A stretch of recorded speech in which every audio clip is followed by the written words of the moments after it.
저는 이 성경 말씀을 읽을 때마다 참 제 속으로 웃기도 합니다. 사라보다도 제가 더 큰 소리로 웃습니다. 어떻게 사라가 하나님 앞에 하나님께서 내가 웃었다고 그럴 때 저는 웃지 않았습니다 하고 꽁무니를 빼는 그런 예가 참 재미있습니다. 여러분 아시겠습니다. 그 전 장 챕터 17장에 보면 이 꽃 같은 이야기가 아브라함에게 나타나서 그런 이야기를 하였다는 것을 또 볼 수가 있습니다. 물론 학자들은 하나는 프리스트리 코드라고 하는 거기서 내려오는 전통이고 하나는 야훼라는 이름을 가진 사람들이 쓴 글에서 꽃 같은 사건을 두고 두 가지가 따로 적혀 있다고 그렇게들 이야기합니다. 근데 사실 우리가 일상생활에서요, 어떤 사람이 이야기를 할 때 너무 터무니없이 얘기하면 코웃음을 치죠. 이와 마찬가지로 이 성경 말씀을 보면 사라가 코웃음을 칩니다.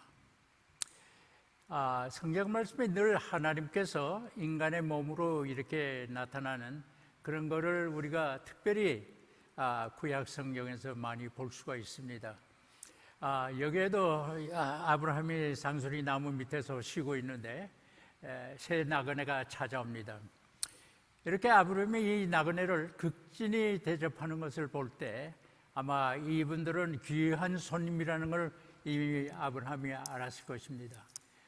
이 창세기 기자도 똑같이 이미 아브라함이 알고 손님이 오신 것에 대해서 아주 야단 법석을 칩니다. 종들에게 큰 송아지를 잡아서 대접을 하고 깨끗한 밀가루를 반죽을 써서 빵을 구워서 내오라고 그러고요. 또 그 당시에 늘 있었던 습관대로 손님의 발을 씻겨주고 정말 극진한 대접을 하고 있습니다. 이런 걸 미뤄봐 아브라함은 이 손님들이 하나님의 사자와 하나님 자신이 오셨다는 것을 이야기하고 있습니다. 이때 우리가 늘 생각하는 건요, 하나님께서 아브라함에게 이렇게 이야기합니다. 내가 다음 해, 그러니까 약 일주일, 1년 후에 다시 올 때는 내가 하나의 아이를 낳을 것이다. 여기에 대해서 이런 이야기를 들을 때, 다시 말하면 내가 아들을 하나 얻을 것이다 하는 이야기를 들을 때 아브라함은 참 있을 수 없는 이야기라고 그렇게 생각을 했습니다. 물론 그때 뒤에서 듣고 있던 사라는 고숨을 칩니다. 어떻게? 내가 이렇게 벌써 90 넘고 100살 가까워졌는데 어떻게 아이를 낳을 수 있느냐? 우리가 생각할 때, 합리적으로 생각할 때 우리 생활에서 정말 나이 든 사람이 아이를 낳는다는 건 거의 불가능하지 않습니까? 저는 가끔마다 저희 아내에게 배가 나오면 만삭이라고 이제 놀려대기도 하지만은 90이 가까운 여자가 아이 낳는다는 것은 불가능한 이야기죠. 그런데 하나님께서 내가 반드시 아이를 낳을 것이다 하고 얘기할 때 사라는 코웃음을 칩니다. 사라는 이것을 알고요, 자기가 아이를 낳을 수 없는 것을 알고 자기 종 하갈에게 이야기를 해서 아들을 낳게 합니다. 그래서 하갈은 이스마엘이라고 하는 아들을 얻게 돼서 그 아들로서 대를 이어가는, 우리 한국에서 굉장히 풍습이 많겠지만은 그 당시에도 굉장히 아이를 갖는다고 하는 것이, 그래서 대를 이어간다는 것이 한국은 굉장히 중요한 얘기가 아니겠습니까? 이와 마찬가지로 유대민족에 있어서도 아이를 이어간다는 것, 대를 이어간다는 것, 가계를 이어간다고 하는 것이 굉장히 중요한 일이었습니다. 그래서 어느 부인이나 아이를 낳지 못하면 거기서 이혼을 당하는 것이 그 당시에는 쉽고요. 그래서 우리나라에도 참 근세까지 20세기 초까지 그런 습관이 내려오고 있었습니다. 내가 지금 90이 되고 100세가 가까워 왔는데 아이를 낳는다고?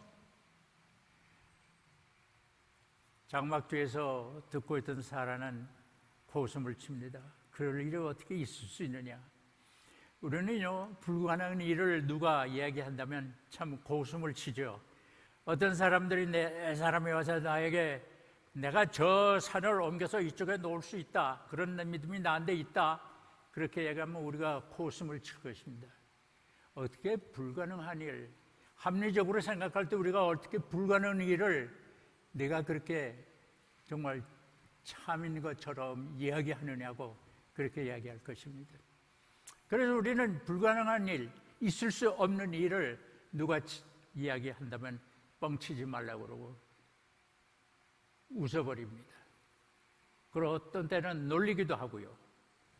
이게 우리의 생활 습관입니다. 그러나 여기서 우리가 볼 수 있는 하나님께서 자기가 약속하신 것은 반드시 이루신다고 하는 그 말씀입니다. 내가 아무리 생각할 때 90이 넘고 아브라함이 100살이 가까워도 100살이 되어도 아이 못 낳는다고 너희들은 반드시 믿고 있지만은 나는 너에게 아들을 줘서 내 아들들이 내 족속이 큰 민족을 이루고 이 가나안 땅에서 잘 살게 하리라고 그에게 약속을 합니다. 그래서 우리는 이 약속을 전문 용어로 언약이라고 그렇게 이야기합니다. 저는 그 말을 영어로는 커버넌트라고 하지만은 언약이라고보다도 성약이라고 하는 거룩한 약속, 하나님께서 하신 약속이기 때문에 거룩한 약속이기 때문에 저는 그것을 성약이라고 그렇게 해서 번역을 했습니다. 하나님께서 우리에게 약속하신 것입니다. 그건 반드시 이룬다고 하는 그런 얘기입니다. 우리가 역사를 보고 우리의 주의를 살펴볼 때요, 불가능한 일을 보면서 그것을 하나님께서 하실 수 있다고 하면 가끔 코웃음을 많이 칩니다. 참 애석하게도 또 참 참담한 이야기를 하나 드리겠는데요. 한국의 감리교회 정춘수 감독이라는 분이 계셨습니다. 이번은 3.1운동 33인 중에 한 분입니다. 그런데요, 일제전 말기에 가서 그분은 어떻게 됐는지 완전히 돌아서 친일파가 됐습니다. 그래서 지금은 한국 감리교회에서 제일 1등 공신인 친일파를 이 정춘수 감독이라고 그렇게 부르고 있습니다. 그런데요, 하루는 우리 교회에서 오랫동안 복사하시는 그 조한걸 목사님의 아버님이신 조 목사님께서 이분을 찾아갔습니다. 목사님 지금 일본 놈의 앞잡이가 되신 건 일본 놈들이 너무 악독하게 목사님을 핍박하니까 할 수 없이 일본 사람들에게 동조하시죠? 속으로는 그렇게 생각지 않으시죠? 그렇게 물었습니다. 그런데 놀랍게도 이 정순 감독의 얘기가 뭐냐면, 하하, 이 사람 무슨 소리 하나, 이 땅에 이제 다시 양놈들이 발을 붙일 수 있으리라고 생각하느냐고 그렇게 대답을 듣고선요, 고숨을 쳤죠. 이 조 목사님이 너무 기가 막혀서 다시 말 안 하고 그대로 나왔다는 얘기를 제가 직접 들었습니다. 좀 어떤 사람은 불가능하게 보이는 일을 하나님께서는 조선민족에 다시 이 땅을 찾아서 생활하게 해주신다는 그 믿음에서 이분은 떠나가서 코웃음을 치고 그것을 믿지 않았습니다. 믿지 않았을 뿐만 아니라 자기에게 정말 적이 되는 사람들에게 동조해서 그 사람들의 앞잡이 노릇을 했다는 것입니다. 이렇게 우리는 불가능하다고 생각하는 데 대해서 하나님을 믿지 않고 하나님의 약속을 믿지 않고 코웃음을 칩니다. 오래전에 저는 부산 피난가 때 6.25 때요, 책을 하나 이상하게 돼 왜 그런지 모르겠으면 책을 주머니에 넣고 가는데 그 책이 뭐냐면 함석헌 선생의 성서적으로 본 조선 역사라는 책입니다. 그 책을 뭐냐면 이 함석헌 선생은요, 거기서 쭉 우리 민족 역사를 보면서 특별히 임진왜란부터 이시조선은 사양길에 들어섰다는 것입니다. 경제적으로 점점 약화되니 마지막에는 이 19세기에 와서는 힘이 다 다해서 일본의 식민지가 되고 말았다는 그 얘기입니다. 그러면서 그분은 그 책에서요, 어떻게 얘기하면 언젠가는 아무리 이렇게 됐더라도 하나님께서는 이 조선 백성에게 약속하신 이 약속이 우리 성경 말씀에 있으며 그 성경 말씀대로 반드시 우리는 독립할 것이고 하나님의 축복을 받을 것이다, 그런 얘기를 썼습니다. 이상하게도 이 삼석권 선생은 그 책 이름을 낭주에 뜻을 본 조선 역사라고 그렇게 제목을 바꿨습니다. 제일 처음에 성서의 역사를 보다. 그러니까 하나님의 뜻이 반드시 이 나라가 지금은 속박하고 아무 힘도 없고 너무 가난하게 찌들게 살고 있지만은 언젠가는 정말 부유하고 그렇게 힘 있는 나라가 될 것이라고 그분은 그렇게 결론 짓고 있습니다. 참 그분의 말씀대로 오늘날 한국의 민족, 한국의 문화, 이것은 정말 우리가 상상치도 못했던 정말 코웃음 칠만한 그런 가난한 나라에서 얼마나 지금 세계가 부러워하는 나라로 변해버렸습니까? 제가 60년대 미국 와서 공부할 때요, 제가 우리 교수인데 그분 제가 굉장히 존경하는 그 교수님인데 제가 그랬습니다. 그때 한국에서 이제 자동차도 만들고 버스도 만든다. 그러니까 양반이 놀라면서요, What, Korea? 그렇게 저한테 얘기하는 거예요. 그래서 제가 너무 창피했습니다. 왜냐하면 그 당시에 버스를 만든다는 건 미군들이 쓰다 버리고 간 GMC 트럭을 엔진으로 해서 드럼통, 깡통을 두드려서 버스를 만드는 그런 시대였습니다. 오늘날에야 아주 참 좋은 기가 막힌 세계적인 버스를 만들지만은요, 그 당시에 60년대만 하더라도 그렇게 버스를 만들었습니다. 그러니 제가 창피할 수밖에 없었죠. 제가 믿지 않습니다. 한국이 뭐라 그러면 그때 사람들이 놀라면서 코웃음을 치던 그런 시대였습니다. 그러나 그런 것을 우리는 믿지 않았습니다. 우리 자신들도 코웃음을 쳤습니다. 어떻게 정말 하나님께서 우리에게 복을 주시겠다고 약속하신 그 약속을 우리가 믿을 수가 있었을까?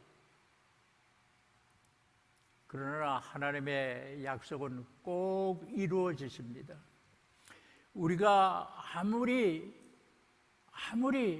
있을 수 없는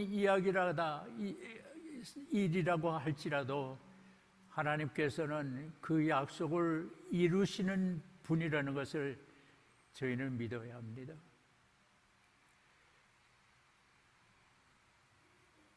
여기에 보면 정말 하나님께서는 1년 후에 사라에게 이삭이라는 아들을 주어서 그 후손들이 정말 점점 퍼져 나갔습니다. 그들의 역사를 보면 얼마나 많은 위기를 겪었는지 알 수가 없습니다. 하나님의 언약의 말씀이, 하나님의 성령의 말씀이 정말 위태롭게 이루어지지 않을 그런 역사를 가지고 있었습니다. 우리 한번 이스라엘의 역사를 둘러보십시다. 처음 이 12지파들이, 이 트라이브들이 가나안 이집 땅에 들어가서 고생을 하면서 멀게 없어 거기 가서 고생을 하고 있다가 그곳에서 핍박을 받게 돼서 쫓겨났습니다. 쫓겨나서 가나안 땅으로 들어갑니다. 하나님께서 약속하신 대로 아브라함과 사라에게 약속하신 대로 그 땅을, 가나안 땅을 너에게 주시게 되었는데 그 땅을 이로써 이 사람들이 거기서 도망쳐 나와서 정착하게 됩니다. 그들이 그 땅에서 정착을 하다 살고 있는 동안에 솔로몬 왕국으로 마지막으로 그 나라는 둘로 가질게 됩니다. 위기가 오죠. 그 위기가 지나서 약 200년 동안 북이스라엘 나라는 아시리아의 왕국에 완전히 점령이 되고 멸망돼서 그 후손들은 온데간데 없이 역사에서 완전히 사라져 버렸습니다. 그러나 남쪽 유대 백성들은 다행히 아시리아 왕국의 그 위협에서 벗어나게 됐습니다.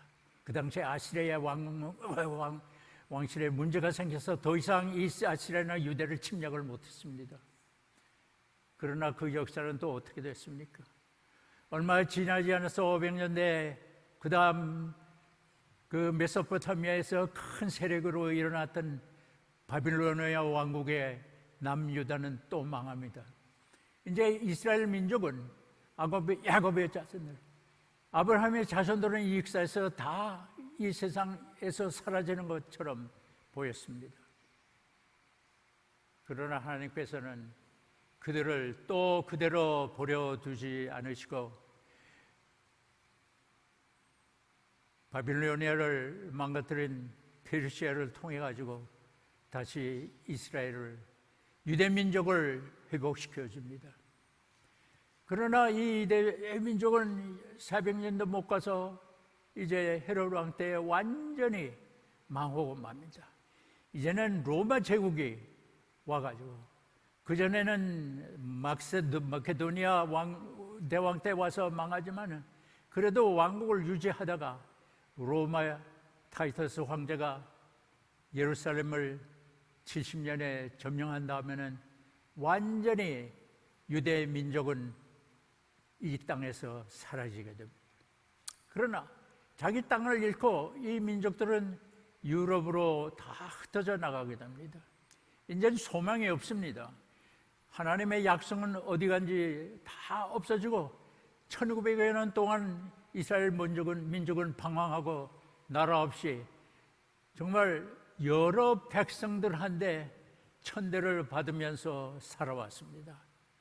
오늘날에도 유대 민족을 멸시하는 사람들이 많고 증오하는 사람들이 많습니다.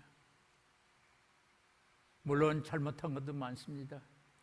그러나 이 유대 민족은 끔찍하게도 600만이라고 하는 이 무서운 숫자에 상상조차 할 수 없는 이 백성들에게, 히틀러에게 다 생명을 잃고 사라지고 말았습니다. 그러나 하나님께서는 아브라함에게 약속하신 그것을 잊지 않으셨습니다. 그 성약을 그대로 잘 지키셨습니다. 그래서 1984년에 여러 참 곡절을 겪으면서, 고통을 겪으면서 이스라엘의 나라를 다시 가나안 땅에 세우게 됩니다. 그러나 오늘날까지도 이스라엘에는 평화가 없이 전쟁이 계속되고 있습니다. 그러나 하나님께서는 약속하신 대로 나라는 세워주셨습니다. 그러기에 우리는 이 사라질 뻔했던 1900여 년 동안 완전히 없어졌다고 생각하는 이 민족이 다시 살았다는 그 자체가 놀라울 수밖에 없습니다. 어떻게 그 민족이 1900년 동안 없어졌던 민족이 다시 살아날 수 있을까? 우리 세계 유럽의 각 민족으로 동양에서도요, 보면 그 민족이라는 건 완전히 사라지고 없어집니다. 소위 아이덴티티라는 것이 없어집니다. 기껏해 200년, 300년간은 다 없어지고 맙니다. 우리의 역사를 보더라도요, 말갈족이나 여진족이네요, 그런 민족들은 다 있다가 다 없어집니다. 그러나 이 유대 민족은 남아 있습니다. 이러한 역사를 보고요, 이것을 믿는 사람, 유명한 역사가들과 믿지 않는 역사가 두 사람이 있습니다. 제가 하이델베르크에서 공부할 때 역사 철학 교수는 그 자신이 유대인입니다. 칼 레비트라는 교수는요, 나치 시대에 그 미국에 있는 친구들이 불러와서 참 그 어려움을 면하고 여기에서 2차 대전 동안 지내게 됐습니다. 전쟁에 다시 돌아가서 하이델베르크에서 공부하는데요, 무슨 얘기를 하는가 하면 이 사람은 역사를 볼 것 같으면 구속사라는 건 있을 수가 없다는 것입니다. 다 둘러봐도 역사는 소위 구속사라고 하는 것이 없다. 그래서 그 책에서 Geschichte und Heilsgeschichtera고 그래서 History and Salvation History라고 하는 그런 책을 썼는데, 거기에서 많은 역사가들의 역사 철학을 분석해서 비교하면서 결국 역사의 흐름이라는 건 인과관계에 근거한다고 그렇게 이야기를 합니다. 그러나 이와 반면에요, 너무도 종교적인 색채가 짙다고 비판을 받는 영국의 아놀드 토인비 교수는요, 아니다, 그 사람은 역사의 흐름은 인과관계도 있지만 거기에는 어떤 하나님의 뜻이라고 하는 그것이 숨겨 있다고 그렇게 이야기합니다. 저 하이델베르크에서 레빗 교수의 강의를 들으면요, 이분이 얼마나 토인비를 힐난하게 비판하는지 그때마다 독일 학생들을 박수를 치곤 했습니다. 소위 독일에서는 이렇게 하죠, 박수를 치는 게. 그는 유태인이지만 그는 유태인들의 이 약속을 믿지를 않은 유명한 유태인 철학자입니다. 그러나 우리는 하나님의 역사는 꼭 이루어지시고요, 하나님의 말씀은 꼭 이루어진다고 우리가 하나님께 기도할 때 그분께서 우리에게 약속하신 것은 반드시 이루어진다고 하는 것을 우리는 역사를 통해서 너무도 잘 봤습니다. 개인적인 역사를 볼 때도요, 우리는 실망할 때가 많이 있습니다. 코웃음 칠 때가 많이 있습니다. 어떻게 하나님께서 이러한 걸 이루어 주실까? 정말 불가능한 것을 이루어 주실까? 제가 말씀드리고 싶은 건 반드시 이루어 주십니다. 제가 이거 헛소리 하는 것이 아닙니다. 여러분들, 주님께서는 그가 약속하신, 우리와 약속하신 그것은 반드시 언젠가는 이루어 주신다는 그 약속을 우리는 때로는 잊지 않을 때가 있지만은요, 반드시 우리는 기억해야 되겠습니다. 오늘도 우리 주님 앞에 나와서 그분의 약속을 기다리면서 예배를 드립니다. 우리가 이 성전을 떠날 때에도 그분께서는 우리와 늘 함께 하시고 우리를 위해서 늘 큰 일을 하고 계신다는 것을 믿으시기 바랍니다. 기도하십시다. 주님, 저희들은 믿음이 약해서 주님께서 약속해 주신 그 약속을 저희들이 코웃음 칠 때가 많이 있습니다.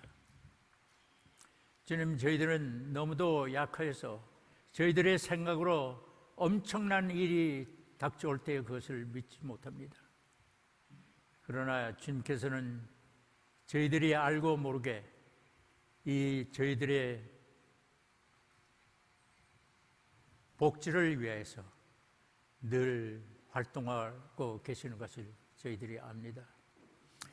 저희들의 믿음이 약한 것을 고백하오니 주님이 용서해 주시고 저희들이 항상 기쁨으로 굳센 믿음으로 늘 생활하며 나가게 인도하여 주시옵소서. 모든 말씀 주 예수 그리스도의 이름으로 기도하옵나이다. 아멘.